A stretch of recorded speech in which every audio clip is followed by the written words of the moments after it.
Uniform electric field, ये कैसा field है? Non uniform electric field. समझ में आ रहा है ना? ये कैसा फील्ड है? Uniform electric field. और अगला वाला कैसा फील्ड है? Non uniform electric field, non uniform electric field. ठीक है ना? आप यहाँ पे देखिए, जो हमारा पहला टॉपिक यहाँ पे पढ़ना है, force of electric dipole in a uniform electric field.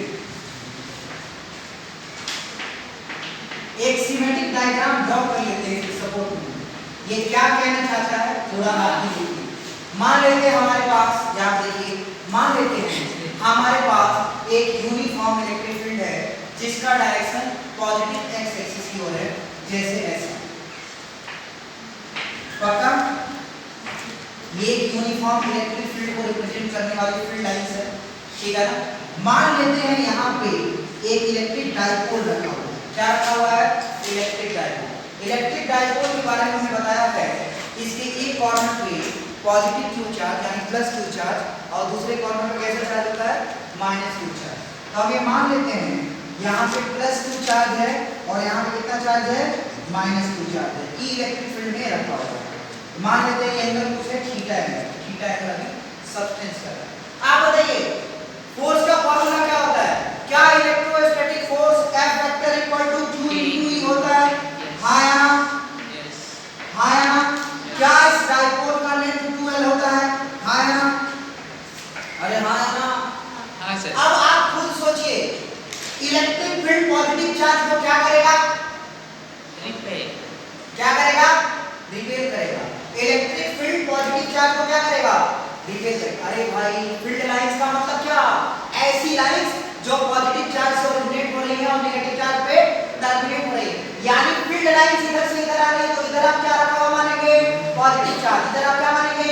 Positive से ओरिजिनेट हुआ है ना, तो ये खुद पॉजिटिव से आ रहा है, आगे एक पॉजिटिव चार्ज है, तो दोनों एक दूसरे को क्या करेंगे? क्या करेंगे? अरे रिपेल करेंगे। करेंगे नहीं? रिपेल करेंगे। अच्छा नेगेटिव वाले को क्या करेगा? नेगेटिव वाले को क्या करेगा? फील्ड लाइन नेगेटिव चार्ज को क्या करेगी? अट्रैक्ट करेगी। तो इस पे कितना फोर्स होना चाहिए? कुछ फोर्स पॉजिटिव चार्ज पे लगेगा, कुछ फोर्स नेगेटिव चार्ज पे लगेगा। हाँ ना भाई? एक फोर्स किस पे लगेगा? पॉजिटिव चार्ज पे। दूसरा फोर्स किस पे लगेगा? नेगेटिव चार्ज पे। यानी F नेट का वैल्यू कितना हो गया? यहाँ पे देखना, F net equal to force on plus Q plus force on minus Q। हाँ या ना? ये होगा कि नहीं? F नेट का मतलब क्या? अगर किसी पॉइंट पे या किसी ऑब्जेक्ट पे more than one forces work कर रहे हो, तो उनका रिजल्टेंट फोर्स कैसे निकलता है? दोनों के वेक्टर सम से निकलता है ना, वेक्टर सम से। तो वेक्टर सम किया गया है, कुछ फोर्स पॉजिटिव चार्ज पर रहेगा, कुछ नेगेटिव चार्ज पर रहेगा। अब आगे देखिए, क्या डाइपोल एक ही सिस्टम है या दो अलग अलग सिस्टम है? एक ही सिस्टम है। सेंटर ऑफ मास का डिफिनेशन क्या था? The point at which all the mass Center of mass is the point at which whole mass of an object is assumed to be concentrated. है ना? एक और बात था, where all the forces acting on an object can be concentrated on center of mass. मतलब एक object पे अगर बहुत सारी फोर्स वर्क कर रही है, तो हम मान सकते हैं कि वो फोर्स किस पे लग रहा है? सेंटर ऑफ मास पे। किस पे लग रहा है? सेंटर ऑफ मास पे। हाँ या ना? किस पे लग सकता है? सेंटर ऑफ मास पे। यानी प्लस क्यू चार्ज को हम सेंटर ऑफ मास पे मान सकते हैं। हाँ या ना? यानी सेंटर ऑफ मास पे एक फोर्स इधर की तरफ लग रहा है, इस माइनस क्यू चार्ज को भी सेंटर ऑफ मास में मान सकते हैं। हाँ या ना? यानी सेंटर ऑफ मास में एक फोर्स इधर है, दूसरा फोर्स इधर है। अरे दोनों फोर्स का डायरेक्शन अपोजिट होगा। हाँ या ना? तो डाइपोल पे नेट फोर्स कितना होगा? कितना नेट फोर्स होगा? 0। कितना होगा? 0। एक F equal to QE positive में जा रहा है, एक F इक्वल टू QE क्या है? नेगेटिव में जा रहा है, तो नेट फोर्स कितना होगा? 0। भैया अगर ये सेंटर ऑफ मास हो, किसका? Centre of mass of dipole, तो देखिए यहाँ पे क्या होगा? F1 इक्वल टू QE, ये क्या होगा? F2 equal to minus QE। क्या F नेट 0 होगा? हाँ या ना? क्या दोनों मान भी गए? तो डाइपोल में इलेक्ट्रिक फील्ड कितना होता है? 0। कहां पे? यूनिफॉर्म इलेक्ट्रिक फील्ड में। फोर्स ऑन इलेक्ट्रिक डाइपोल में भी 0। In uniform electric field force on electric dipole में भी 0। नॉन यूनिफॉर्म इलेक्ट्रिक फील्ड में क्या हो सकता है? वो अलग हो सकता है, लेकिन वो सवाल आपसे जे एडवांस से पूछेगा, जे में भी नहीं पूछेगा, क्योंकि आपको मालूम है जब नॉन यूनिफॉर्म होगा तो पॉजिटिव चार्ज पे कुछ और फोर्स लग रहा होगा, नेगेटिव कुछ और फोर्स लग रहा होगा। तो जो ज्यादा पोटेंशियल वाला होगा, यानी जिसकी भी क्षमता ज्यादा होगी, नेट उधर की तरफ जाएगा। अगर पॉजिटिव वाला ग्रेटर होगा तो नेट पॉजिटिव होगा, और नेगेटिव वाला ग्रेटर होगा तो नेट नेगेटिव होगा। ये बातें हैं, लेकिन आपको बस इतना जानना है। ये होता है फोर्स। मिटा दे। डाइपोल पे कितना फोर्स होता है यूनिफॉर्म फील्ड में? 0। कितना फोर्स होता है? 0। कैसे पता चला?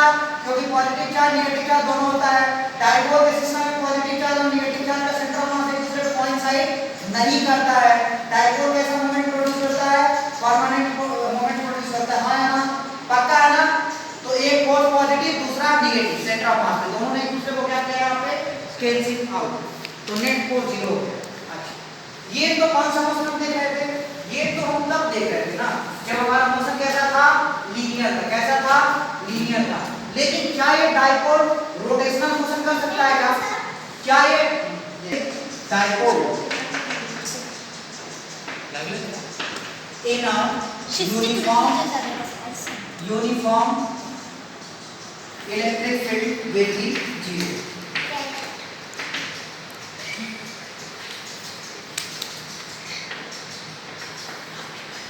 ये ध्यान रखिएगा, ठीक है ना? नॉन यूनिफॉर्म वाला भी ध्यान रखिएगा। नॉन यूनिफॉर्म में नॉन जीरो होता है, ठीक है ना? वो बाद में देखेंगे, जे में लेवल तक ये सब स्टेज है, ठीक है ना? आगे देखते हैं। फोर्स के बाद जब ट्रांसलेशनल मोशन हो जाता है तो फिजिक्स कौन से मोशन की बात करता है? रोटेशनल मोशन की। आया ना? अभी हम क्या देखे? टॉर्क देखे। क्या देखे? टॉर्क। चलिए टॉर्क निकालना शुरू करते हैं। Torque on electric dipole in uniform electric field. यहां पे ध्यान दीजिए, टॉर्क ऑन इलेक्ट्रिक डाइपोल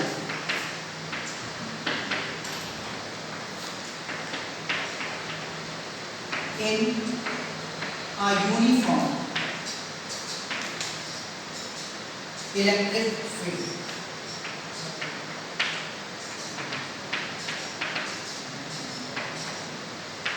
मान लेते हैं ये हमारा यूनिफॉर्म इलेक्ट्रिक फील्ड है। यहाँ पे देखिए, मान लेते हैं क्या हमारा uniform electric field. Field line में हमने बताया था यूनिफॉर्म फील्ड लाइन कैसे ड्रॉ करते हैं। सभी के बीच में डिस्टेंस क्या होना चाहिए? इक्वल होना चाहिए, ठीक है ना? सभी के बीच में जो एंगल है या जो डायरेक्शन क्या होना चाहिए? कांस्टेंट होना चाहिए। चलिए अब मान लेते हैं हम इसमें एक डाइपोल रखते हैं। ये हमारा एक डाइपोल है, ये हमारा चार्ज है +q और ये हमारा चार्ज है -q। मान लेते हैं फील्ड लाइन के साथ ये जो हमारा डाइपोल है वो थीटा एंगल सबटेंस कर रहा है, मतलब थीटा एंगल बना। ये हमारा इलेक्ट्रिक फील्ड है। आगे सर बताओ, टॉर्क निकालने का फॉर्मूला ट्रांसफर का याद कीजिए। मैं आपको बता रहा हूं, अगर ये आपका कोई एक्सिस ऑफ रोटेशन था, क्या था यार? एक्सिस ऑफ रोटेशन आपको रोटेशन मोशन में पढ़ाया गया है।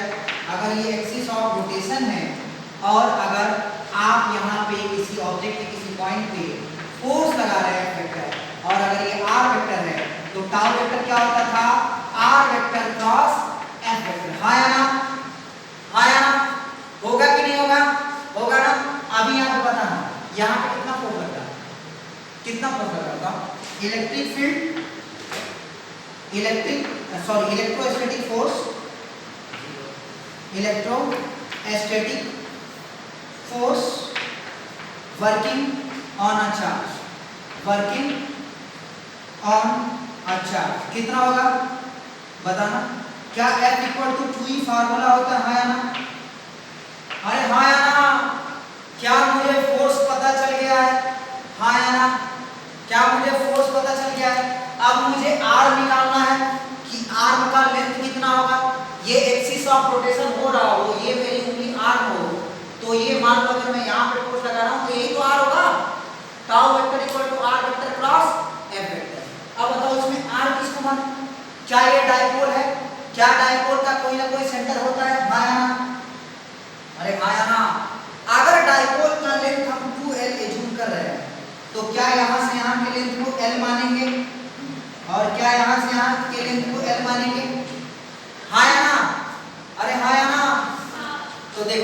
Torque on +2 charge, torque on +2 charge, torque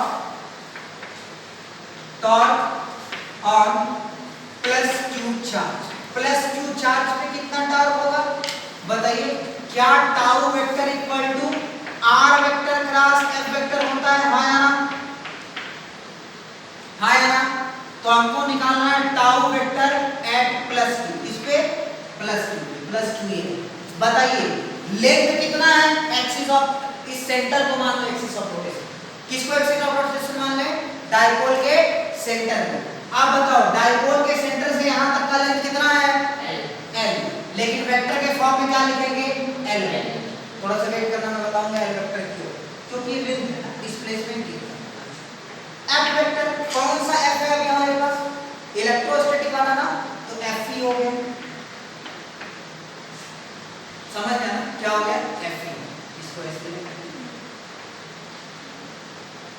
ये +2 चार्ज पे क्या था, +2 चार्ज पे क्या था टॉर्क। चलिए वैसे ही -2 चार्ज पे टॉर्क बताओ तो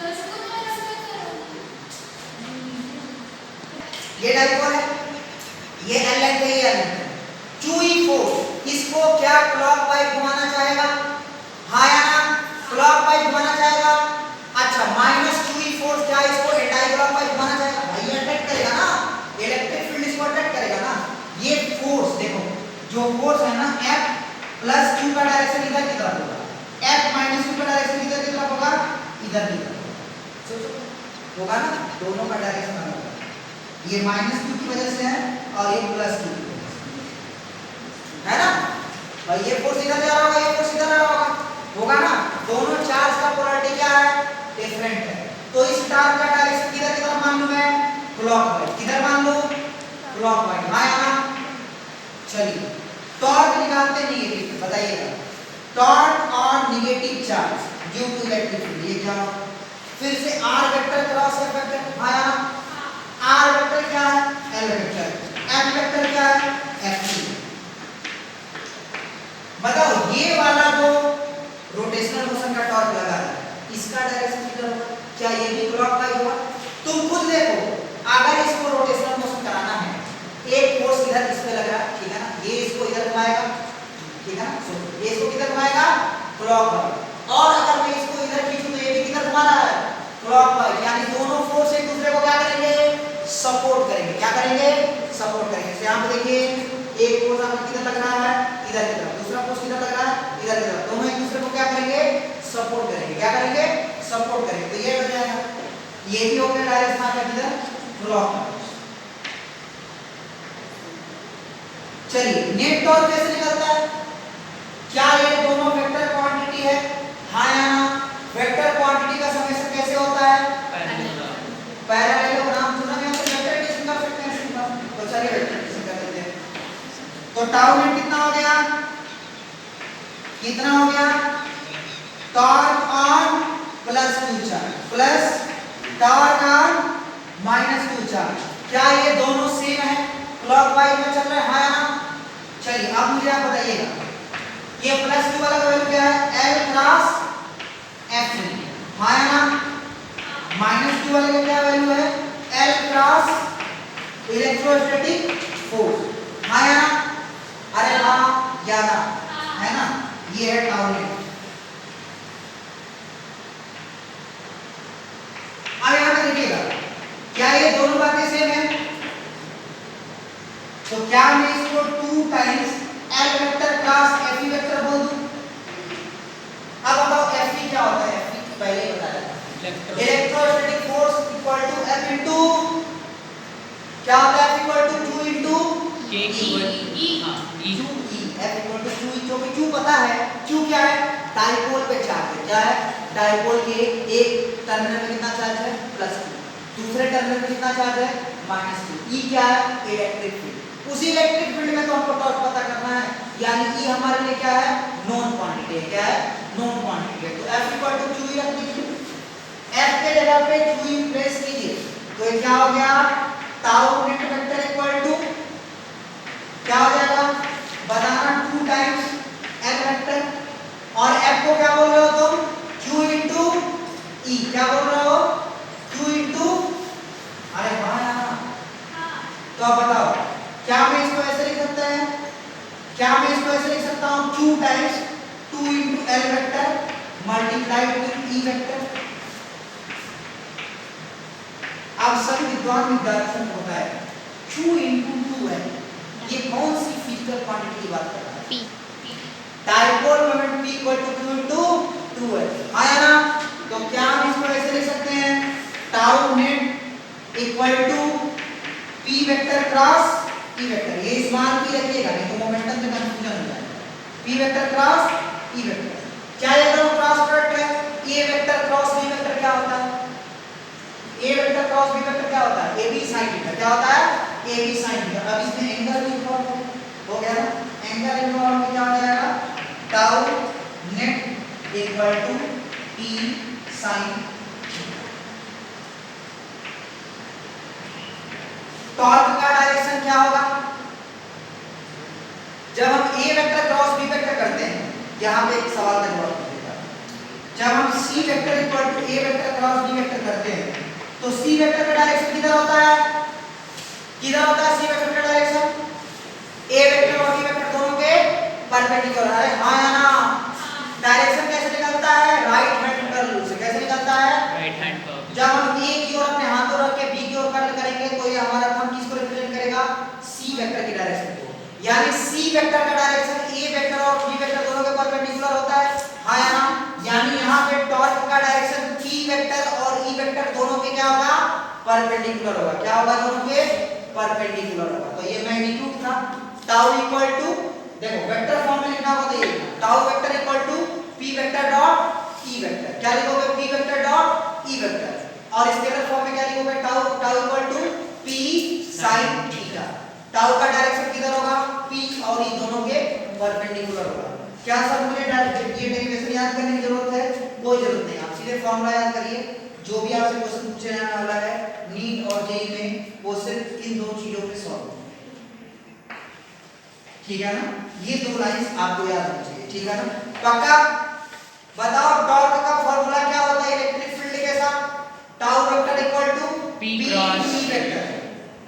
P क्या है? डाइपोल का डाइपोल मोमेंट है, समझे? P का वैल्यू क्या होता है? Q इंटू 2L होता है।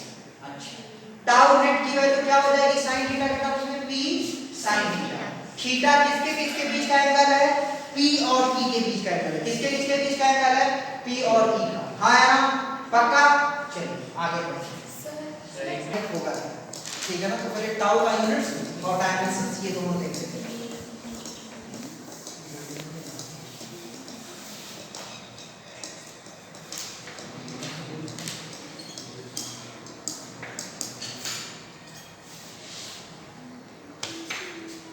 Tau net equal to P vector cross E vector, और स्केलर फॉर्म में अगर बोलूं तो टाउ इक्वल टू P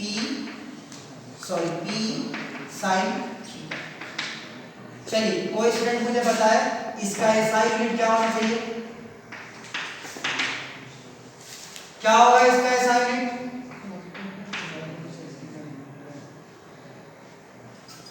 एक सवाल का जवाब दो, क्या न्यूटन मीटर इसका SI यूनिट होगा? हाँ, कैसे पता चला आपको? क्योंकि पहले इसका वैल्यू चार्ज का कट होगा। तो ये क्या होगा भाई? कोर्स में पढ़ा था ना रोटेशनल मोशन में, tau equal to r cross f। r metre में होता है और f न्यूटन में होता है, तो इसका SI यूनिट क्या होगा? Newton metre. आया ना? बताइए इसके डायमेंशंस क्या क्या हो सकते हैं? इसका डायमेंशन टाउ का, टॉर्क का क्या होता है डायमेंशन? mn² - भैया फोर्स में लेंथ का मल्टीप्लाई करने पे आता है। फोर्स का क्या होता है डायमेंशंस? बोलो। mnt-। अरे यार, ये tau vector equal to r vector cross vector पढ़ा था मैं ना? तो टाउ वेक्टर का डायमेंशन अगर तुम्हें निकालना हो तो r के डायमेंशन में f का डायमेंशन क्या करो? मल्टीप्लाई करो। r का डायमेंशन l, f का mnt−2, तो ये आ गया ml का स्क्वायर e⁻², ये इसका डायमेंशन है। आप इलेक्ट्रिक फील्ड के भी तरीके से निकाल सकते हैं। चलिए मैं उस तरह भी आपको दिखाता हूं क्या होगा क्या नहीं होगा। ये जो P है, P को क्या बोलते हैं? Q इंटू Q into 2 बोलते हैं ना, और ये है E। Q का क्या होता है नेट कूलम, इसका क्या होता है मीटर, और E का क्या होता है न्यूटन पर कूलम। मर गया आगे न्यूटन मीटर, ठीक है। हमने पहले ही आपको बता रखा है यूनिट्स एंड मेजरमेंट पढ़ाते वक्त। Two physical quantities can have similar units as well as similar dimensions। देखिए वो वाले टॉर्क का और ये वाले टॉर्क का सिमिलर यूनिट डायमेंशन है, वैसे ही किसका किसका होता है एनर्जी और ब्रॉडबैंड का भी होता है, ठीक है ना। तो चलिए कुछ क्वेश्चन करते हैं, उसके बाद आगे बातें करेंगे। इन electric dipole of dipole moment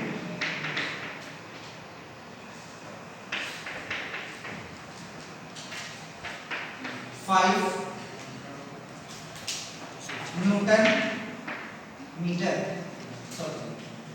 dipole moment का यूनिट क्या होता है Q into 12 होता है ना, तो कूलॉमीटर होगा।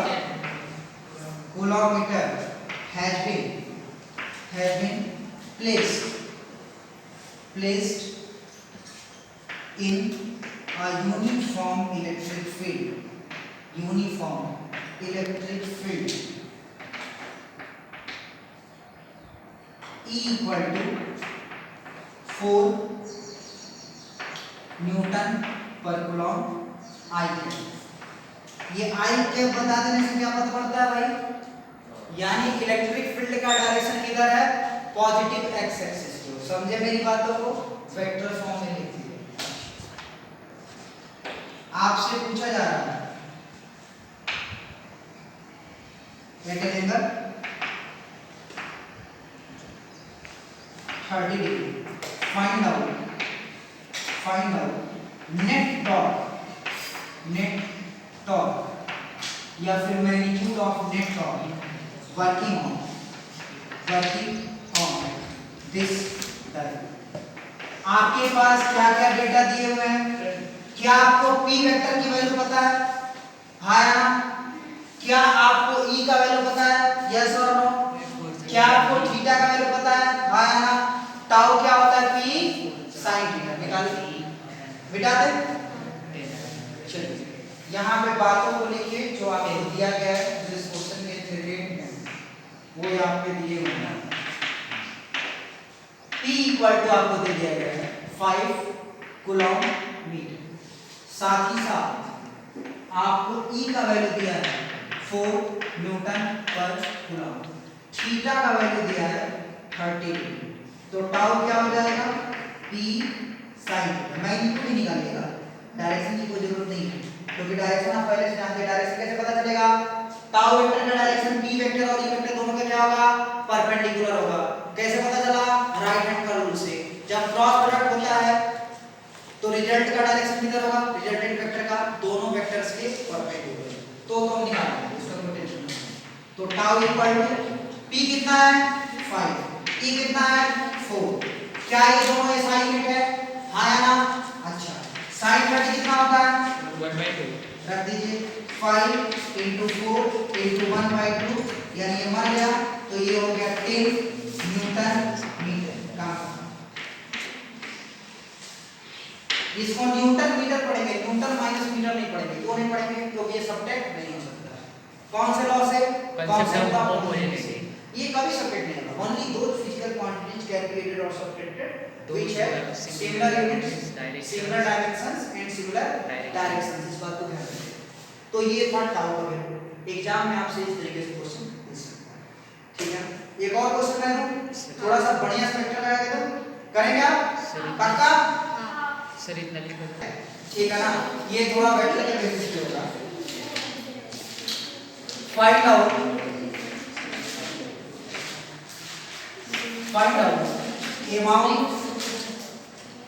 amount of torque या net torque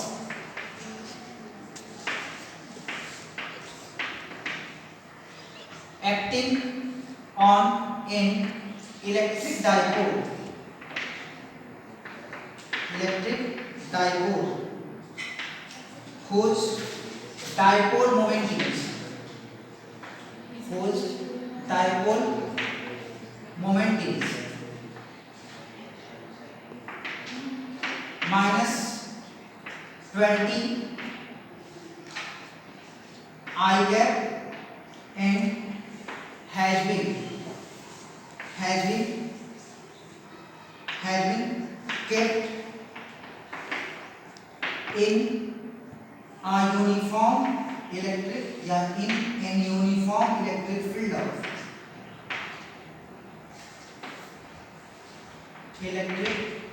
field of strength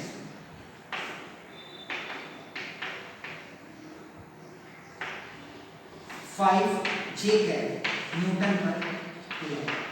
ये इसका यूनिट है डायपोल मोमेंट का, न्यूटन मीटर। क्या होता है डायपोल मोमेंट का यूनिट? Coulomb metre. आप बोले कूलम तक मीटर मीटर तुमको गलत है, ये कूलम मीटर, ये एम है। अब इस चीज को क्या करें? कुछ लोग सोच रहे हैं सर ये क्या हो गया भाई, ये क्या हो गया? ये तो डायपोल मोमेंट दिया है, डायपोल मोमेंट का मतलब p वेक्टर। क्या दिया है? p vector. अगर इसमें i मेंशन है तो क्या ये वेक्टर क्वांटिटी के तौर पे दिया है? क्या आपको डायरेक्शन पता है? डायपोल मोमेंट की डायरेक्शन किधर है? माइनस x एक्सिस की ओर। किधर है?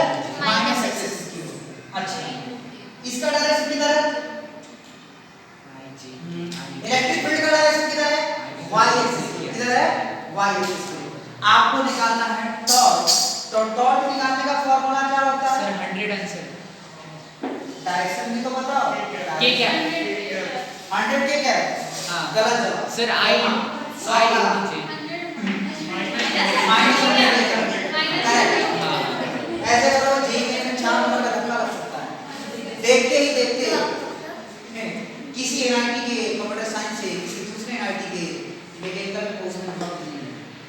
ध्यान दें, ये क्या हो गया? p वेक्टर डायपोल मोमेंट, इसका वैल्यू कितना है? -20 I कैप कूलम मीटर। जो कूलम मीटर होता है क्योंकि इसका फार्मूला होता है p vector equal to q into 2l। q क्या है? डायपोल का एक चार्ज है, 2l क्या है? डायपोल की लेंथ। यहां पे आइए e वेक्टर।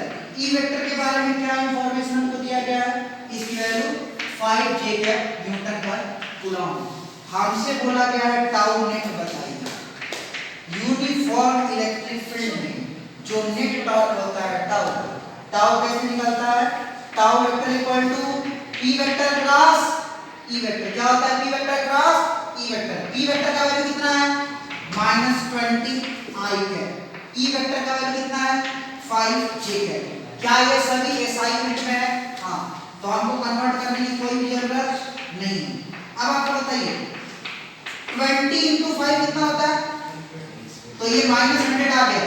अभी आपको जो क्रॉस मल्टीप्लाई करना है ना, वो I कैप में j कैप करना है। I cap cross j cap. याद कीजिए राइट हैंड कर्ल रूल। ये I होता था, ये क्या होता था?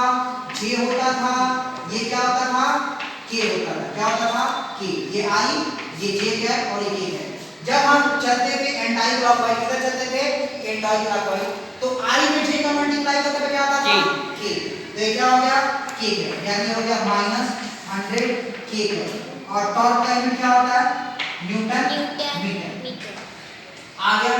वेक्टर फॉर्म में j में क्वेश्चन ऐसे हो सकता है। कुछ लोगों के दिमाग में सवाल आ रहा होगा, सर अभी तो ये जो डायरेक्शंस थे वो सिर्फ एक है, या तो सिर्फ I है या सिर्फ j है। अगर I j k तीनों आए और इसमें भी I j k तीनों आए तो क्या करेंगे? तो मल्टीप्लाई करने के लिए डिटरमिनेंट मेथड का यूज करेंगे। आपको याद आ रहा है टॉर्क में डिटरमिनेंट मेथड का यूज किया गया था, हाँ या ना? किया गया था ना। उसी डिटरमिनेंट मेथड के यूज पे अगला क्वेश्चन मैं आपको देता हूं। जो चांसेस है इस तरीके का क्वेश्चन जे में पूछा